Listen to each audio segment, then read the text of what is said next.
안녕하세요. 저는 올해로 57살이 된 이경선이라고 합니다. 사랑하는 아들을 잃고 그 진실을 찾아갔던 제 얘기를 들려드리겠습니다. 그날 부산 해운대의 고급 마리나에서 바라본 새벽 바다는 유독 잔잔했어요. 그런데 그 고요함이 오히려 제 가슴을 더욱 답답하게 만들었습니다. 아들 민호가 타고 있던 요트가 바위에 부딪혀 침몰했다는 경찰의 연락을 받고 달려온 지 벌써 3시간이 지났거든요. 응급실에서 의사가 제게 다가와 말했어요. 죄송합니다. 최선을 다했지만 너무 늦었습니다. 그 순간 제 머릿속이 하얘졌어요. 22살에 홀로 낳아 기른 아들, 그토록 자랑스러워했던 성형외과 의사 민호가 35의 나이에 이렇게 떠나다니. 전직 간호사였던 제가 수많은 죽음을 봐왔지만 내 아들의 죽음 앞에서는 그저 무력한 어머니일 뿐이었습니다. 경찰서에서 담당 형사가 설명해줬어요. 혈중 알코올 농도가 0.15%였습니다. 만취 상태에서 조타를 잘못한 것 같아요. CCTV를 보니 오후 9시경 혼자 요트를 끌고 나갔더군요. 아마 스트레스를 받아서 술을 마시고 바다에 나간 것 같습니다. 하지만 뭔가 이상했어요. 민호는 평소 술을 거의 마시지 않았거든요. 의사라는 직업 특성상 언제든 응급 상황에 대비해야 한다며 금주를 원칙으로 삼았던 아이였어요. 그런데 만취 상태로 요트를 몰다가 사고를 냈다고요?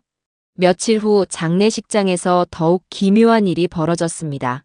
민호와 결혼한 지 2년 된 며느리 소영이가 상복을 입고 나타났는데 그 모습이 너무나 침착했어요.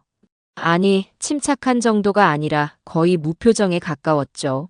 남편을 잃은 여자의 모습이라기보다는 마치 일상적인 일을 처리하는 것 같았어요. 그런데 더 이상한 건 소영이가 착용한 액세서리들이었어요. 손목에 찬 시계는 몇 천만 원짜리 명품이었고 목걸이며 귀걸이도 평상시보다 훨씬 화려했습니다. 장례식장에서 그런 고급 장신구를 착용한다는 게 상식적으로 이해가 안 됐어요. 소영아, 괜찮니? 너무 힘들면 집에서 쉬어도 돼. 괜찮아요, 어머님. 민호가 좋아할 모습으로 있고 싶어요. 그 대답을 들으면서 등골이 오싹했어요. 남편이 죽었는데도 목소리에 감정의 기복이 전혀 없었거든요. 마치 연기를 하는 것 같았습니다. 조문객들이 돌아간 후 소영이와 함께 민호의 병원 정리를 하러 갔어요. 그런데 소영이가 화장실에 간 사이 그 애의 휴대폰에 문자가 도착했는데 강남의 한 성형외과에서 온 문자였어요. 그 내용은 충격이었어요. 강남 나일 성형외과 VIP 고객님, 예약하신 풀페이스 리프팅 수술 일정을 재확인해 드립니다. 11월 15일 오전 10시. 남편 장례를 치른 지 일주일도 안 된 여자가 성형수술 예약을 잡아놓다니. 그것도 수천만 원짜리 풀페이스 수술을요. 그날 밤 집에 돌아와서 잠을 이루지 못했어요.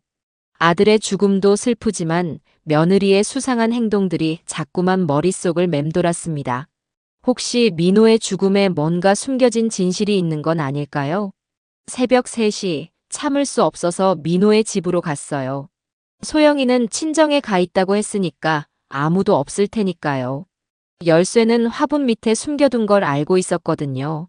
민호의 서재에 들어서니 책상 위에 놓인 서류들이 눈에 띄었어요.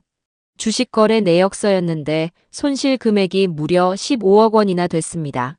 그리고 그 밑에는 소영이 명의로 된 대출 증명서들이 있었어요.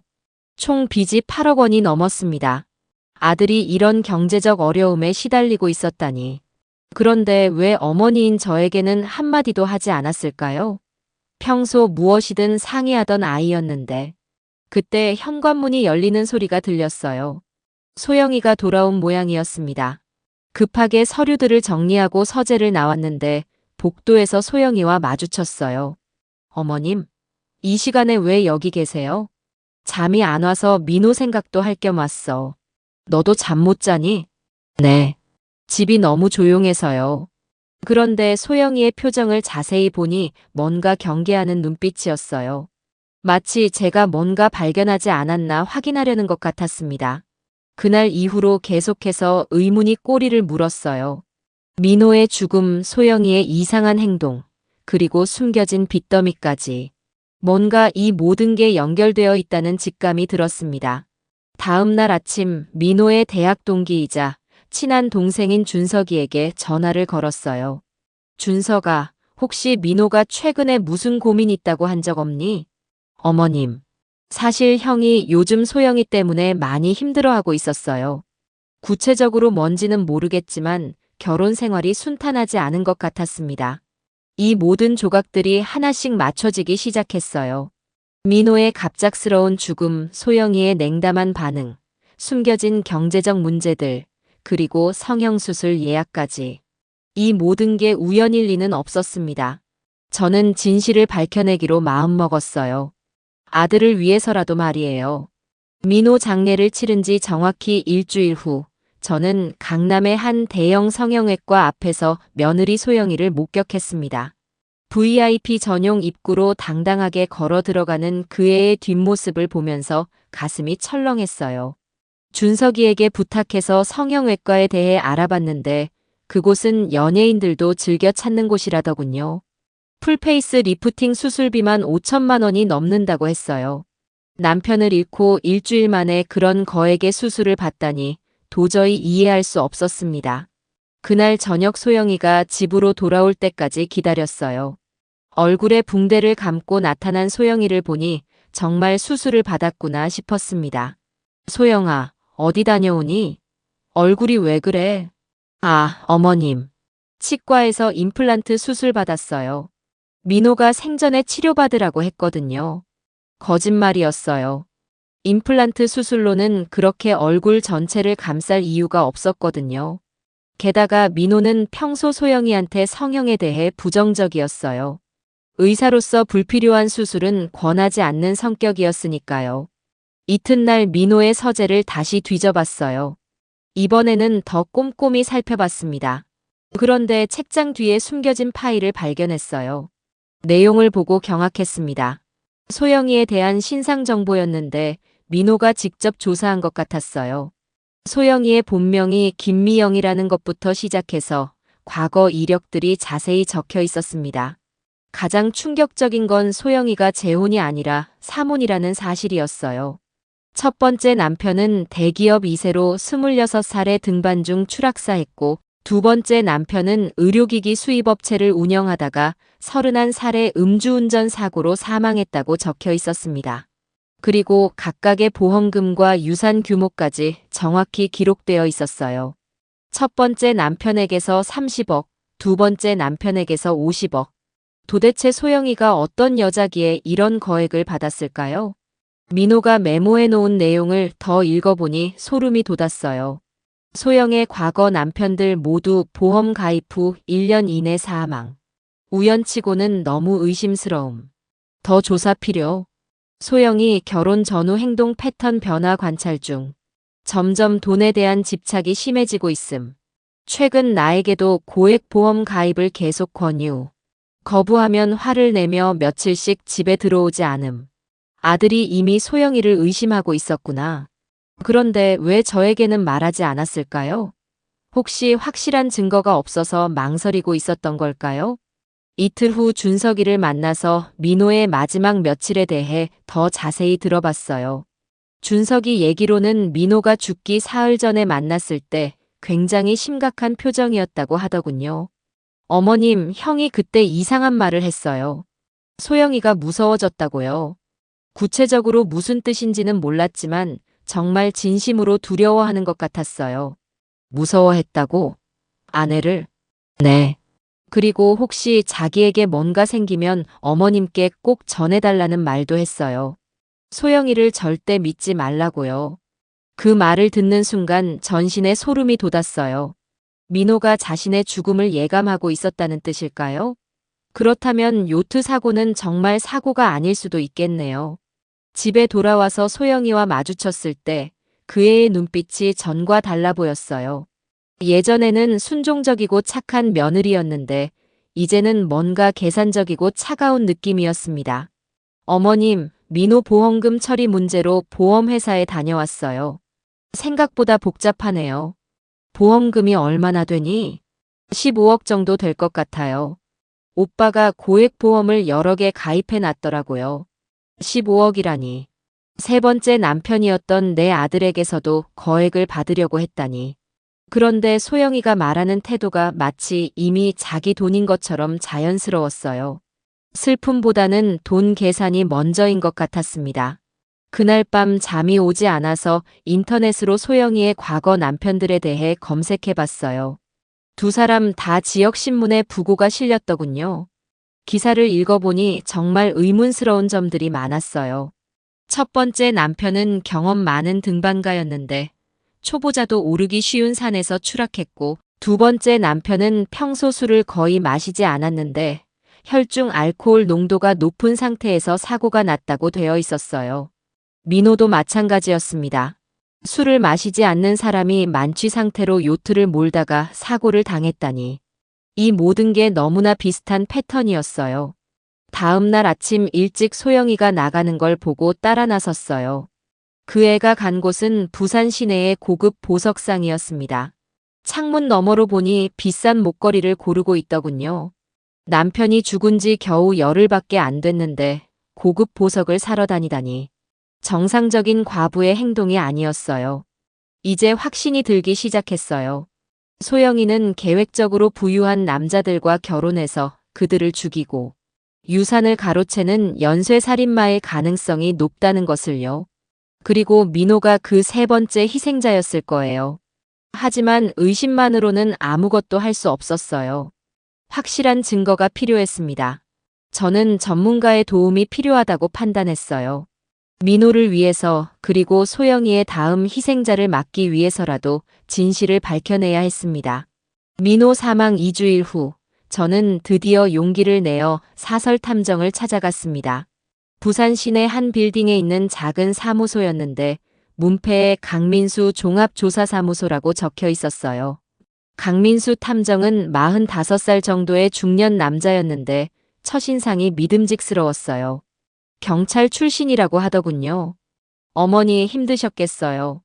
자식을 잃는 것만으로도 큰 고통인데 의심까지 드시니. 네. 그런데 가만히 있을 수가 없어요. 뭔가 이상해도 너무 이상하거든요. 제가 지금까지 발견한 모든 정보를 강민수 탐정에게 전달했어요. 소영이의 과거 결혼 이력, 연이은 남편들의 죽음, 거액의 보험금, 그리고 민호가 남긴 메모들까지 모든 것을 말이에요. 강민수 탐정은 자료들을 꼼꼼히 살펴보더니 고개를 끄덕였어요. 패턴이 너무 명확해요. 이건 우연이라기엔 확률이 너무 낮습니다. 본격적으로 조사해 보겠어요. 일주일 후 강민수 탐정이 충격적인 조사 결과를 들고 왔어요. 윤소영의 본명은 김미영입니다. 부산 근교 고아원 출신이고 10대 때부터 부유한 남성들과 교제했다는 증언들이 있어요. 그가 건네준 파일을 펼쳐보니 소영이의 진짜 과거가 드러났어요. 고등학교도 제대로 졸업하지 못했지만 뛰어난 외모와 교묘한 말솜씨로 돈 많은 남자들에게 접근했다는 내용이었습니다. 첫 번째 남편 정우진 씨는 건설업체 사장의 아들이었어요.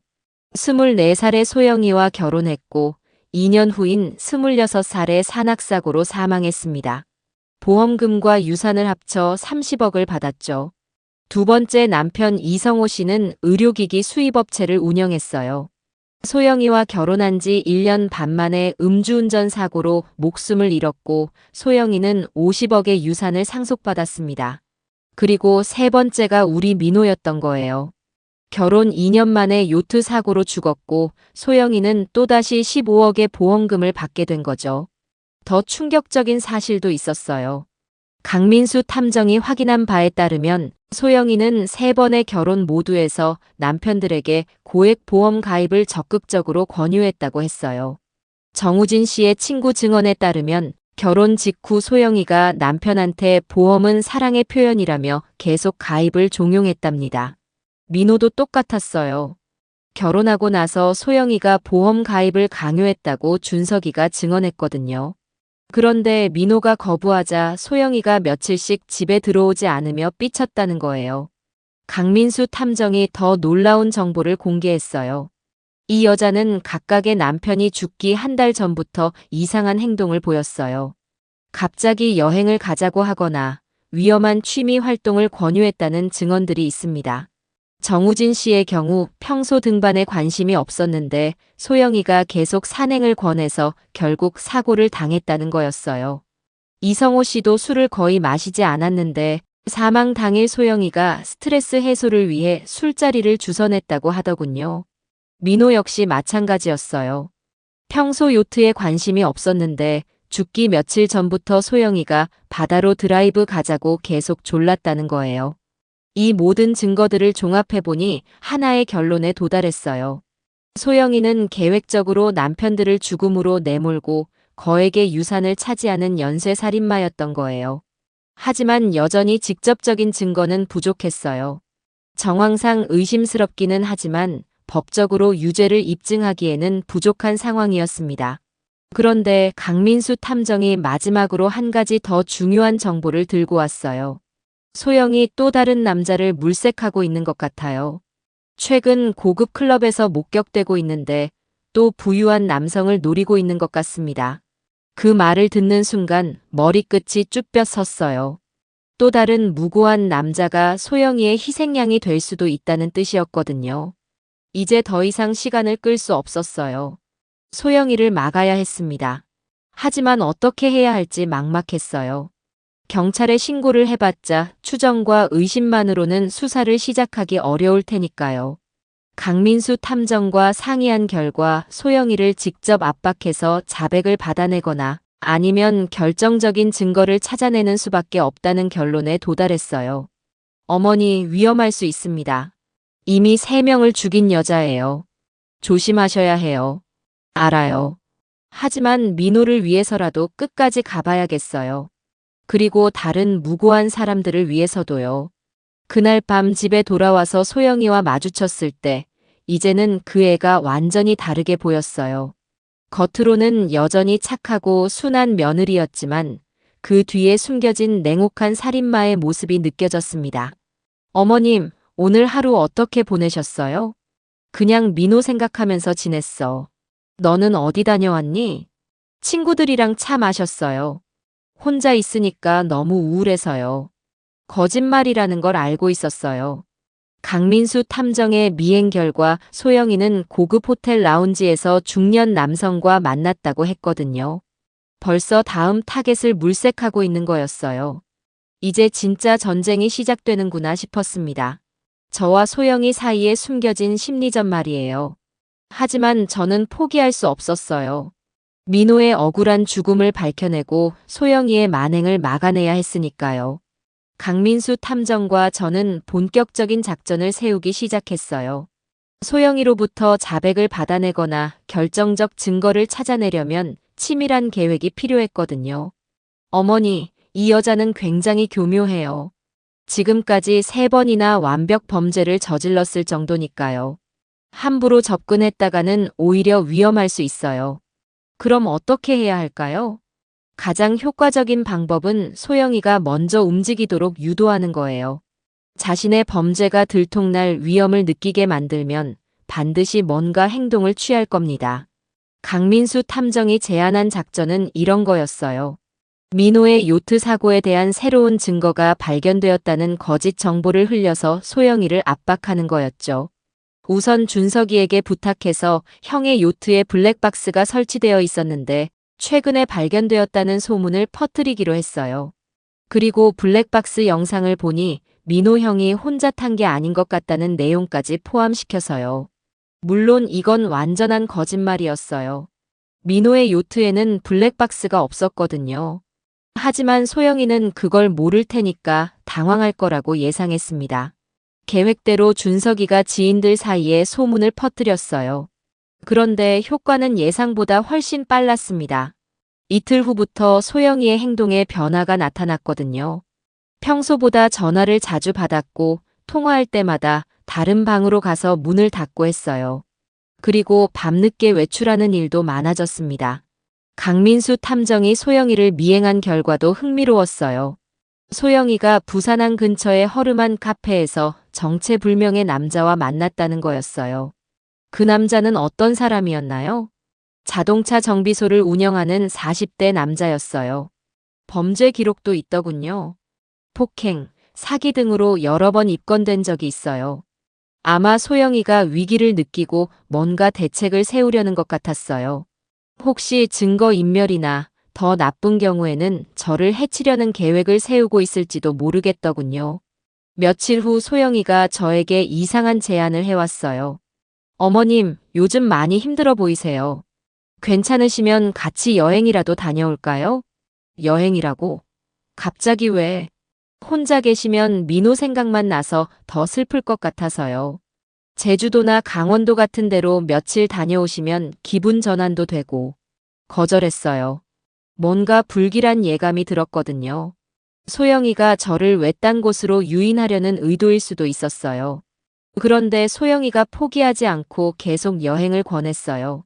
심지어는 민호가 생전에 어머님과 여행 가고 싶어 했다는 말까지 하면서 감정적으로 압박했습니다. 강민수 탐정과 상의한 결과 소영이가 점점 다급해지고 있다는 결론을 내렸어요. 블랙박스 소문 때문에 초조해하고 있는 게 분명했습니다. 그럼 이번엔 더 구체적인 압박을 가해봅시다. 경찰이 재수사에 착수했다는 소문을 흘려보는 거예요. 이번엔 제가 직접 연기를 해야 했어요.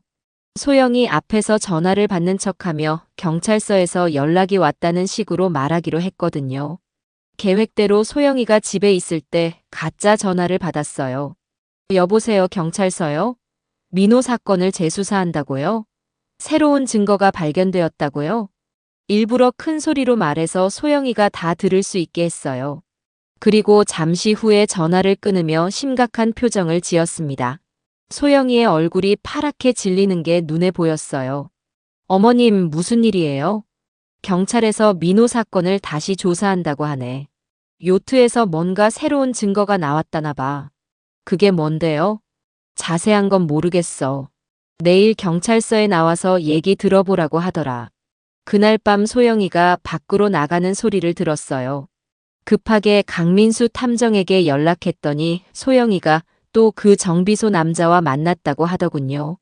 다음 날 아침 소영이의 얼굴을 보니 밤새 한숨도 못 잔 것 같았어요. 눈 밑에 다크서클이 생기고 표정도 어둡더군요. 어머님, 경찰서에는 언제 가세요? 오후에 가보려고. 뭔 얘기를 할지 모르겠지만.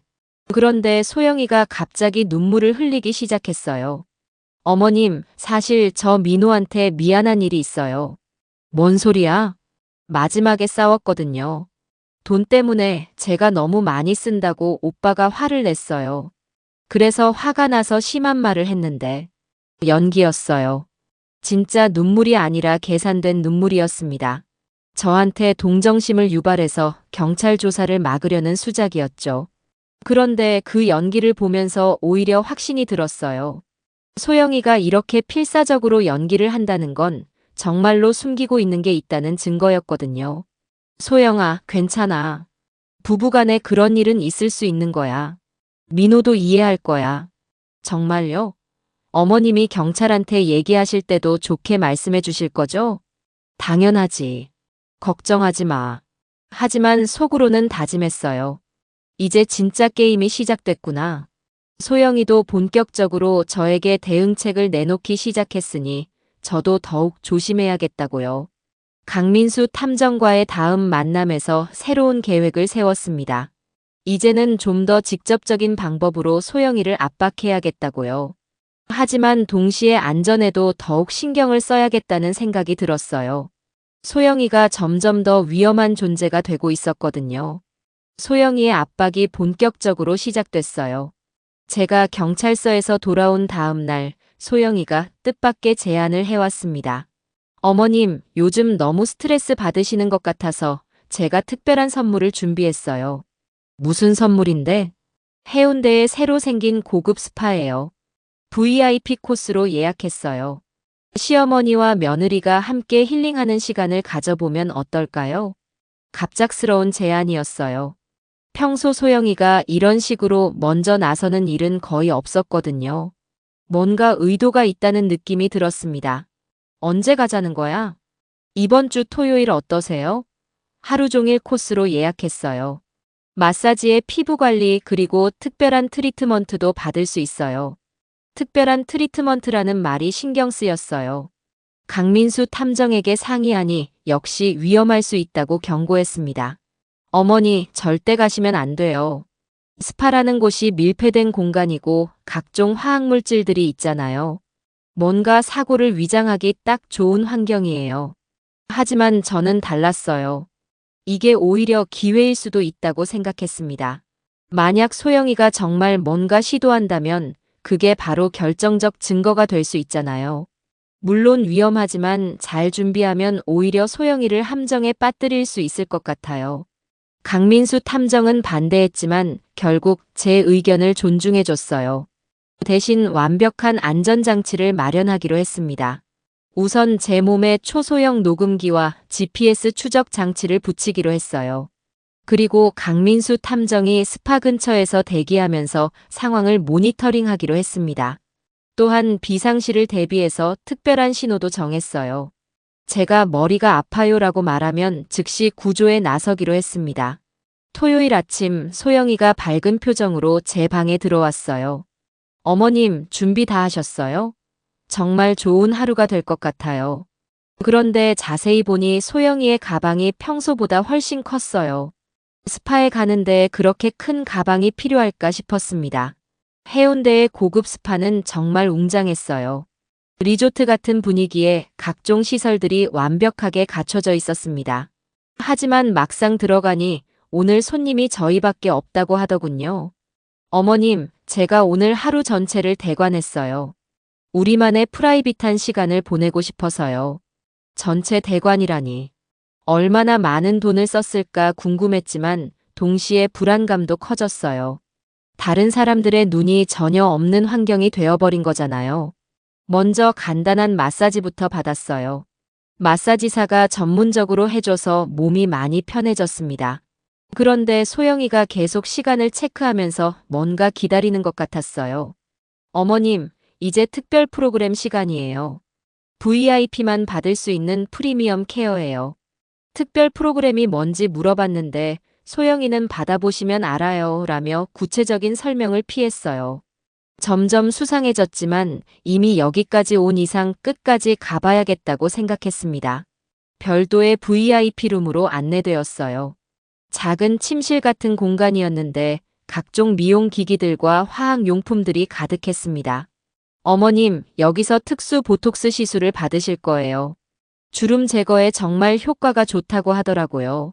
보톡스요? 갑자기 민호가 생전에 어머님 피부 관리 좀 받으시라고 했거든요. 제가 대신 효도하고 싶어서요. 그런데 시술을 해줄 사람이 정식 의사가 아니라 그냥 관리사였어요.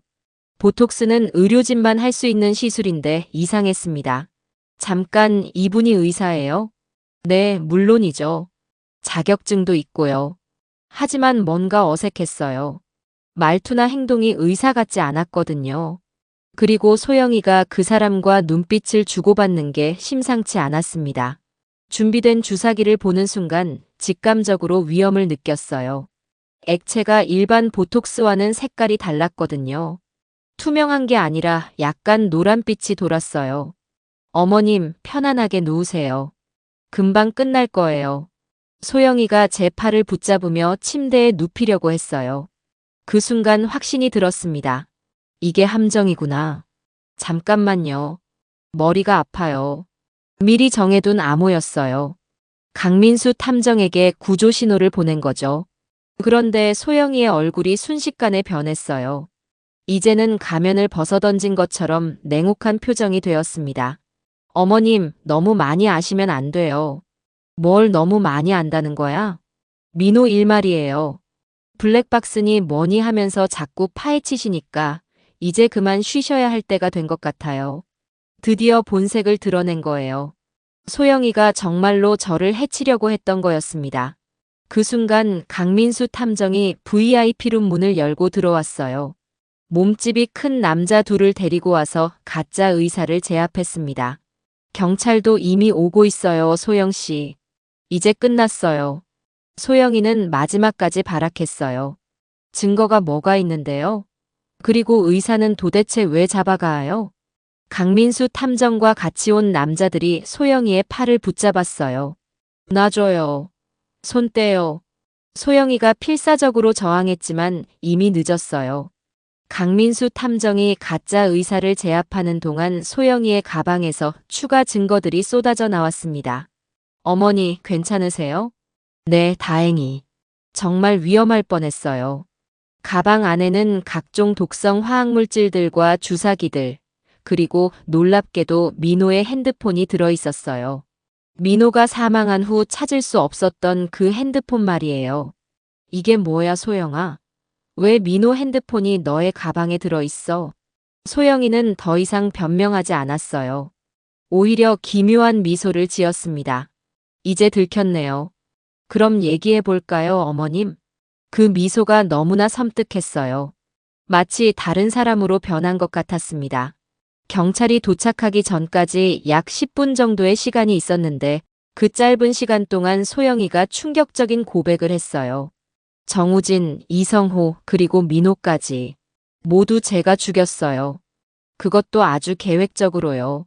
왜? 왜 그런 짓을? 돈이요. 사랑도, 결혼도, 가족도 모두 가짜예요. 오직 돈만이 진짜거든요. 그리고 저는 그 게임의 승자였어요. 소영이의 고백은 상상을 초월했어요. 첫 번째 남편 정우진은 등반 장비를 미리 조작해서 추락사시켰고, 두 번째 남편 이성호는 술에 수면제를 타서 의식을 잃게 한 다음 운전석에 앉혀 사고를 유발했다고 했어요. 민호는 어떻게 한 거야? 음료에 특수한 화학물질을 넣어서 환각 상태로 만들었어요. 술을 마시지 않는 남편이니까 다른 방법을 써야 했거든요. 혈중 알코올 농도는 죽은 다음에 조작하는 건 어렵지 않아요. 소름 끼치는 얘기였어요. 이 모든 게 치밀하게 계획된 연쇄살인이었던 거예요. 그런데 소영이가 갑자기 저를 똑바로 쳐다보며 말했어요. 하지만 어머님도 깨끗한 분은 아니시죠? 무슨 소리야? 20년 전 일 말이에요. 민호 아버지 박종철 씨. 어머님이 죽이신 거 알고 있어요. 그 말을 듣는 순간 온몸이 얼어붙었어요. 어떻게 소영이가 그 일을 알고 있을까요? 놀랐죠? 저도 어머님에 대해 조사했거든요. 민호와 결혼하기 전에 말이에요. 시어머니가 어떤 분인지 알아봐야 했으니까요. 강민수 탐정도 놀란 표정이었어요. 제 과거에 그런 일이 있었다는 걸 몰랐던 거죠. 어머님, 이게 사실인가요? 할 말을 잃었어요. 20년간 숨겨온 비밀이 이런 식으로 폭로될 줄은 몰랐거든요. 소영이가 계속 말했어요. 독을 타서 죽이셨죠? 그것도 아주 교묘하게. 심장병으로 위장해서요. 그럼 우리 둘이 뭐가 다르죠? 달라. 그건 정당방위였어. 정당방위라고요? 독살이 정당방위예요? 그때 상황을 설명하고 싶었지만 목소리가 나오지 않았어요.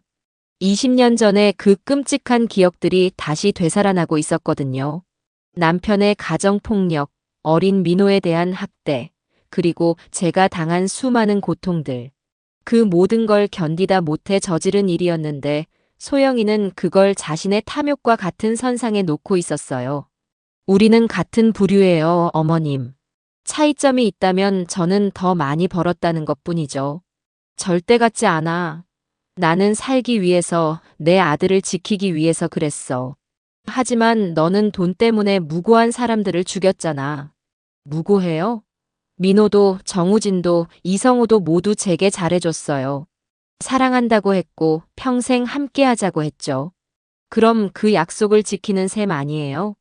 영원히 함께 있게 해준 거니까. 소영이의 논리는 완전히 비틀어져 있었어요. 살인을 사랑으로 포장하고 있었거든요. 그때 경찰이 도착했어요.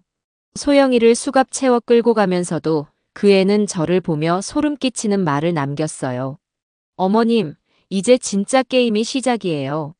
과연 누가 살아남을까요? 그 말을 들으면서 깨달았어요. 소영이를 잡았지만 이건 끝이 아니라 새로운 시작이라는 걸요. 제 과거가 폭로된 이상 앞으로 어떤 일이 벌어질지 예측할 수 없었어요. 강민수 탐정이 제게 다가와서 조심스럽게 물었어요. 어머니, 소영이가 한 말이 사실인가요? 저는 고개를 숙일 수밖에 없었어요. 이제 모든 진실이 밝혀질 시간이 왔구나 싶었습니다. 경찰서에서의 조사는 예상보다 훨씬 복잡했어요. 소영이 체포와 함께 제 과거까지 수면 위로 떠오르게 됐거든요. 담당 형사가 조심스럽게 질문을 던졌어요. 박소영 씨, 윤소영이 주장하는 20년 전 사건에 대해 말씀해 주시겠어요? 할 말을 어떻게 시작해야 할지 막막했어요. 20년간 가슴 깊이 묻어둔 비밀을 이런 식으로 털어놓게 될 줄은 몰랐거든요. 20년 전, 남편이 심장마비로 갑작스럽게 세상을 떠났어요. 심장마비 맞나요? 소영이는 독살이라고 주장하는데요. 더 이상 숨길 수 없었어요. 강민수 탐정도 옆에 있었고 이미 소영이가 폭로한 상황이었으니까요. 그때 상황을 말씀드릴게요. 20년 전 제 남편 박종철은 알코올 중독자였어요. 술만 마시면 저와 어린 민호에게 폭력을 휘둘렀습니다. 특히 민호가 5살 때부터 시작된 학대는 정말 심각했어요. 병원 기록이 있어요. 민호의 골절 기록, 제 타박상 치료 기록들. 모두 남편의 폭력 때문이었습니다. 그날도 남편이 술에 취해서 민호를 심하게 때렸어요. 갈비뼈가 부러질 정도로요. 5살 아이가 온몸에 멍투성이가 되어 울고 있는데 저는 더 이상 참을 수 없었어요. 형사가 메모를 하면서 들었어요. 그래서 어떻게 하셨나요? 남편의 술에 디지탈리스를 탔어요. 간호사였던 제가 병원에서 구할 수 있었거든요. 심장병 치료제인데 과량 투여하면 심정지를 일으킬 수 있어요. 하지만 그건 계획적 살인이 아니었어요. 그날 밤 남편이 또 민호를 때리려고 하는 걸 보고 충동적으로 제 아들을 지키기 위한 최후의 수단이었습니다. 형사가 고개를 끄덕였어요. 당시의 수사는 어떻게 됐나요? 심장병으로 결론 났어요. 남편이 평소 고혈압이 있었고 음주로 인한 급성 심정지로 판정됐습니다. 부검도 하지 않았고요. 강민수 탐정이 입을 열었어요. 하지만 소영이는 어떻게 이 사실을 알게 된 걸까요? 그것도 궁금했어요. 소영이가 어떻게 20년 전 일을 알아낸 걸까요? 다음 날 소영이와 변호사가 함께 경찰서에 나타났어요. 소영이는 구속 상태였지만 여전히 자신감에 차 있었습니다. 변호사를 통해 전해온 소영이의 주장은 충격적이었어요. 자신의 범죄를 인정하는 대신 제 과거 사건도 함께 수사하라는 거였어요. 윤소영 씨가 박소영 씨의 과거 사건에 대한 증거를 제시했습니다. 무슨 증거요?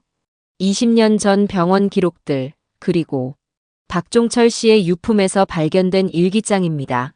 일기장이라니요? 남편이 일기를 쓸 사람이 아니었는데요. 하지만 소영이가 제시한 자료들은 너무나 구체적이었어요. 남편의 폭력 행각, 제가 병원에서 가져온 약물들, 그리고 남편이 죽던 날 밤의 상황까지 세세하게 기록되어 있었어요. 어떻게 이런 걸 구했을까요? 알고 보니 소영이가 민호와 결혼하기 전에 이미 우리 집 주변을 수개월간 조사했다고 하더군요. 정말 치밀하고 소름 끼치는 계획이었어요. 소영이는 단순히 민호만 노린 게 아니라 저까지 함정에 빠뜨리려고 했던 거예요. 이제 두 사건 모두 수사해야 합니다. 공소시효 문제가 있지만 일단 조사는 진행돼야겠어요. 그날부터 제 인생이 완전히 뒤바뀌었어요. 연쇄살인마를 잡은 용감한 어머니에서 과거 살인 용의자로 전락한 거죠. 언론에도 알려졌어요. 연쇄살인마 검거 과정에서 또 다른 살인 사건 발견이라는 제목으로 기사가 나갔습니다. 하지만 그보다 더 큰 문제가 생겼어요. 강민수 탐정이 갑자기 연락을 끊은 거예요.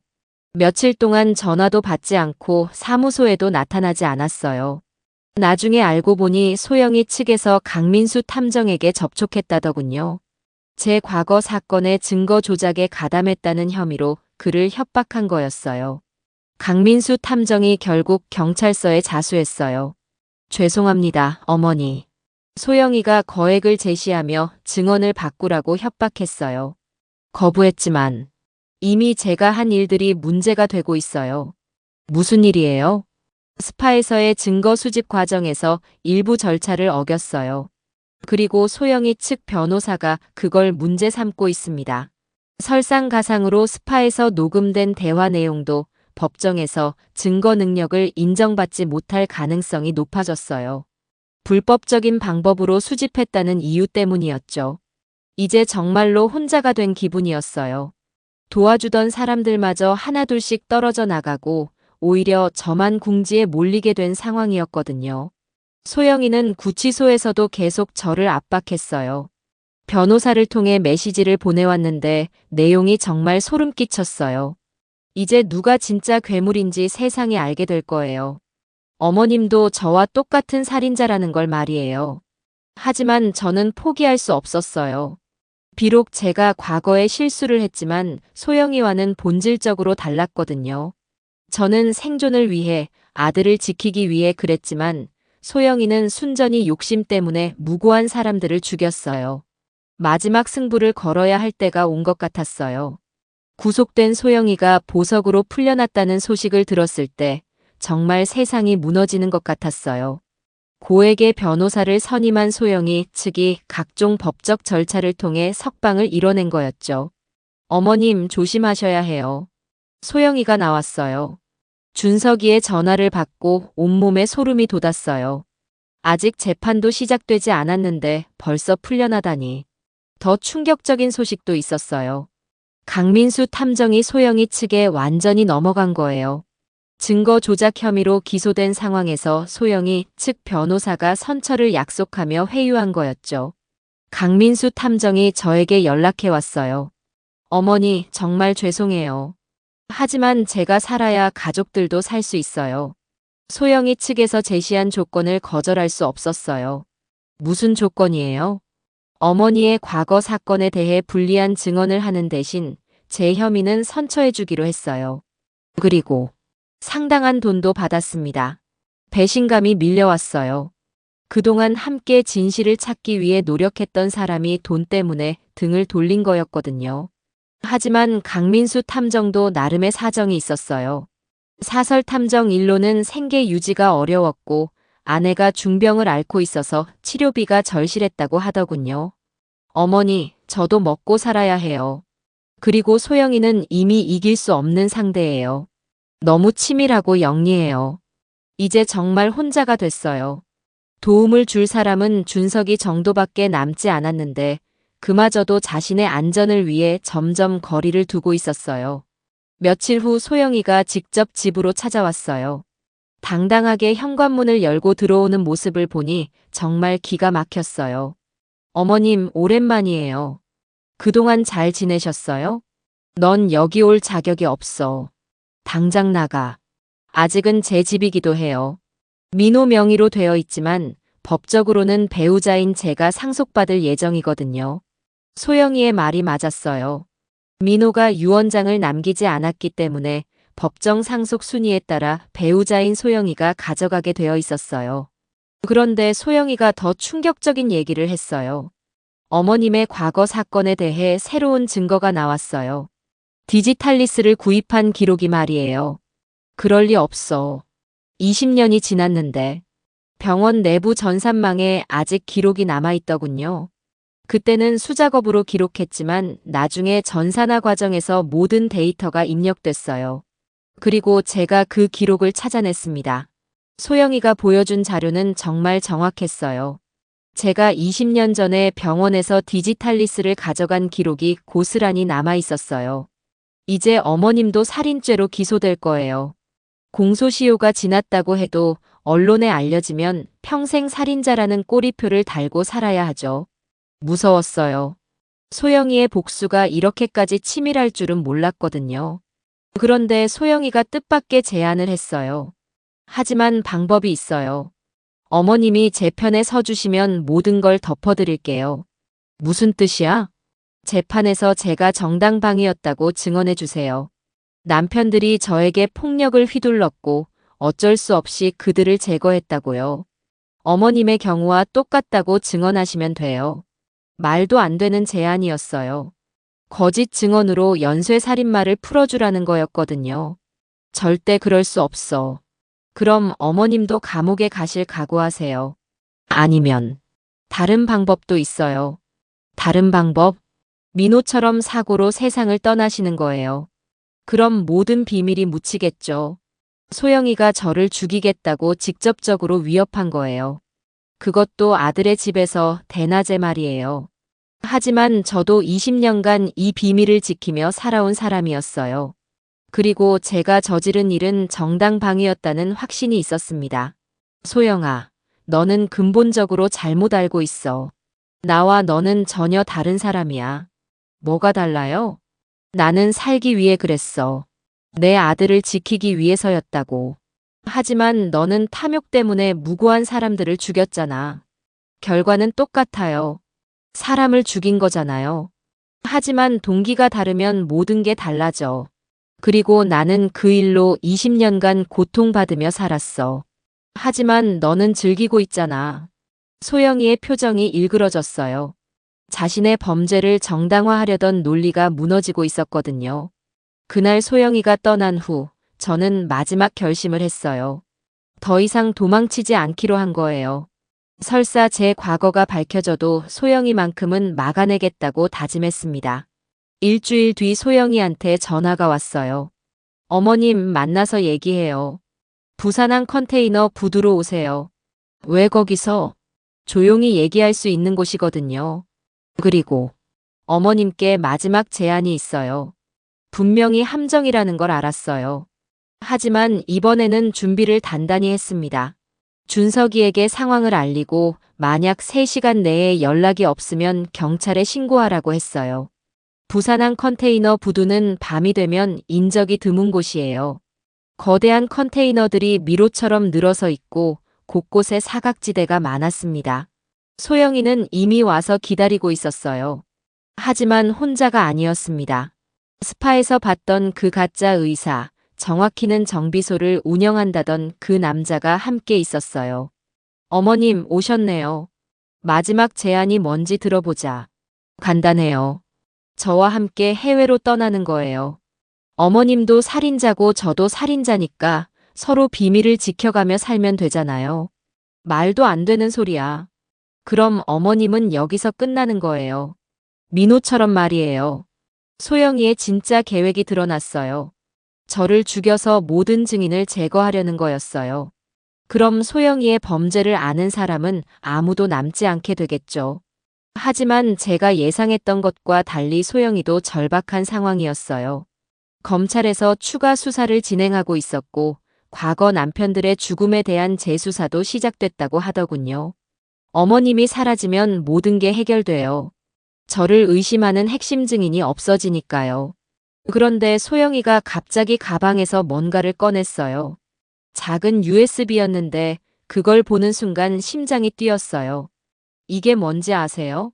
모르겠는데 제가 지금까지 저질러온 모든 범죄의 증거가 들어있어요. 3명의 남편을 죽인 방법, 보험금을 받은 과정, 그리고 각종 위조 서류들까지 모든 게 기록되어 있어요. 왜 그런 위험한 걸 보관하고 있는 거야? 보험용이에요.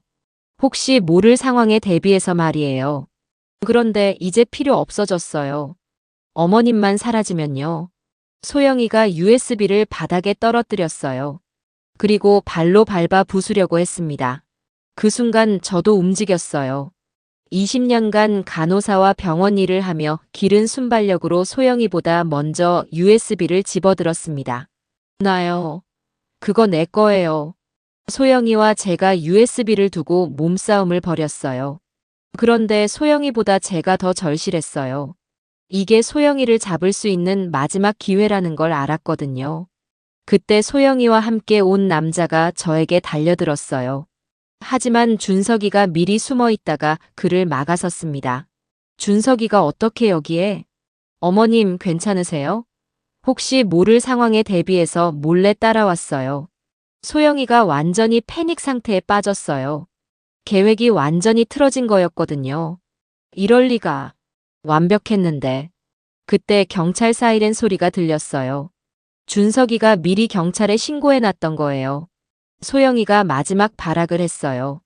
주머니에서 칼을 꺼내 들고 저에게 달려들었습니다. 다 죽어버려. 모두 다. 하지만 그 순간 경찰들이 현장에 도착했어요. 소영이는 칼을 들고 있다가 경찰의 제압을 받았고 저와 준석이는 무사히 구조됐습니다. USB를 분석한 결과는 정말 충격적이었어요. 소영이가 지금까지 저질러온 모든 범죄의 증거가 고스란히 들어있었거든요. 살인 계획, 실행 과정, 보험금 수령 내역까지 모든 게 상세하게 기록되어 있었어요. 어머님, 이제 끝났어요. 소영이는 무기징역감이에요. 하지만 제 마음은 복잡했어요. 소영이를 잡았지만 동시에 제 과거도 완전히 드러난 상황이었거든요. 그런데 뜻밖의 소식을 들었어요. 제 사건은 공소시효 만료와 정당방위 인정으로 불기소 처분이 내려졌다는 거였어요. 검찰에서 당시 상황을 면밀히 검토한 결과 가정폭력으로부터 자녀를 보호하기 위한 정당방위로 인정한다고 했어요. 비록 방법은 극단적이었지만 당시로서는 다른 선택지가 없었다는 판단이었습니다. 민호를 위해 시작한 일이 이렇게 끝나게 될 줄은 몰랐어요. 복잡한 기분이었지만 적어도 소영이의 만행은 막을 수 있었다는 안도감이 들었습니다. 재판이 끝난 후에 삶은 완전히 달라졌어요. 소영이는 결국 무기징역을 선고받았고 강민수 탐정은 증거인멸 혐의로 2년의 실형을 받았습니다. 언론에서는 연쇄살인마를 잡은 용감한 어머니라고 저를 부르기도 했지만 동시에 제 과거도 알려지면서 복잡한 시선들을 받아야 했어요. 부산에서는 더 이상 살 수 없겠다고 판단했습니다. 어디를 가든 사람들이 저를 알아보고 수군거렸거든요. 그래서 서울로 이사를 결심했어요. 민호와 소영이가 살던 집은 결국 경매에 넘어갔어요. 소영이 명의의 빚들이 너무 많았거든요. 보험금도 모두 무효 처리됐고 소영이가 지금까지 받아왔던 모든 유산들도 피해자들 가족에게 돌려주게 됐습니다. 하지만 저는 오히려 홀가분했어요. 그 더러운 돈들이 모두 사라진 게 다행이었거든요. 서울에서의 새 삶은 조용하게 시작됐어요. 작은 원룸을 얻어 혼자 살면서 시간 강사로 일하기 시작했습니다. 간호학과에서 기초의학을 가르치는 일이었어요. 처음에는 과거를 아는 사람이 없어서 편했어요. 하지만 점점 공허함이 밀려왔습니다. 민호도 없고 믿을 만한 사람도 없는 상황에서 혼자 사는 게 쉽지 않았거든요. 그런데 우연한 기회에 가정폭력 피해자들을 돕는 상담센터에서 봉사활동을 하게 됐어요. 제 경험이 다른 사람들에게 도움이 될 수 있다고 생각했거든요. 상담센터에서 만난 여성들의 이야기는 20년 전 제 상황과 너무 비슷했어요. 남편의 폭력에 시달리면서도 어디에 도움을 요청해야 할지 모르고 아이들 때문에 참고 견디는 분들이 많았습니다. 제가 그분들에게 해줄 수 있는 건 조언과 위로뿐이었지만 그것만으로도 많은 도움이 됐다고 하더군요. 1년 정도 봉사활동을 하다가 센터에서 정식으로 상담사로 일해달라는 제안을 받았어요. 자격증을 취득하고 전문 교육을 받은 후 본격적으로 상담 업무를 시작했습니다. 상담사로 일하면서 깨달은 게 있어요. 제가 겪은 고통과 상처들이 완전히 헛된 게 아니었다는 거였어요. 그 경험들이 다른 사람들을 도울 수 있는 밑거름이 되고 있었거든요. 민호가 살아있다면 제가 이런 일을 하는 걸 좋아했을 것 같아요. 의사였던 민호도 사람들을 도우며 살았으니까요. 그런데 어느 날 상담센터에 한 젊은 여성이 찾아왔어요. 이름은 김지영이라고 했는데 뭔가 낯익은 느낌이 들었어요. 선생님, 저 도움이 필요해요. 제 남편이 저를 죽이려고 해요. 어떤 상황인지 자세히 말해보세요. 남편이 부유한 사업가인데 결혼한 지 1년 만에 갑자기 저에게 고액 보험을 들라고 강요해요. 그리고 최근에는 위험한 곳으로 여행을 가자고 계속 졸라요. 그 순간 온몸에 소름이 돋았어요. 소영이의 패턴과 너무나 비슷했거든요. 혹시 결혼 전에 남편이 다른 여자와 결혼한 적이 있나요? 네. 첫 번째 부인이 교통사고로 죽었다고 들었어요. 그때 거액의 보험금을 받았다고. 이번에는 남자가 연쇄살인을 저지르고 있을 가능성이 높았어요. 소영이와 똑같은 방식으로 말이에요. 김지영 씨, 지금 당장 남편에게서 떨어져 있어야 해요. 그리고 경찰에 신고해야겠어요. 하지만 증거가 없으면 소용없잖아요. 제가 도와드릴게요. 이런 일에는 경험이 있거든요. 새로운 사건이 시작되는 것 같았어요. 민호의 죽음으로 시작됐던 제 이야기가 이제는 다른 누군가를 구하는 이야기로 이어지고 있었습니다. 김지영이 돌아간 후 저는 창밖을 바라보며 생각했어요. 세상에는 소영이 같은 악인들이 아직도 많이 있을 거라고. 그리고 제가 그들과 맞서 싸우며 살아가야 한다고요. 민호야, 엄마가 내가 못다한 일들을 계속해서 하고 있어.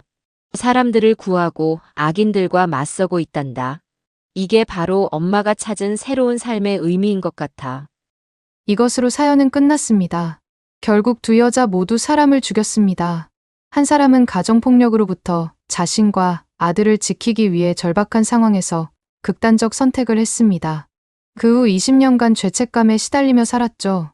다른 사람은 순전히 돈을 위해 계획적으로 3명의 남편을 살해했습니다. 죄책감은커녕 더 큰 욕심으로 다음 희생자를 물색했고요. 동기가 다르면 죄의 무게도 달라질까요? 아니면 결국 살인은 살인일까요? 좋아요와 댓글로 여러분의 생각을 나눠주세요. 긴 사연 들어주셔서 감사합니다.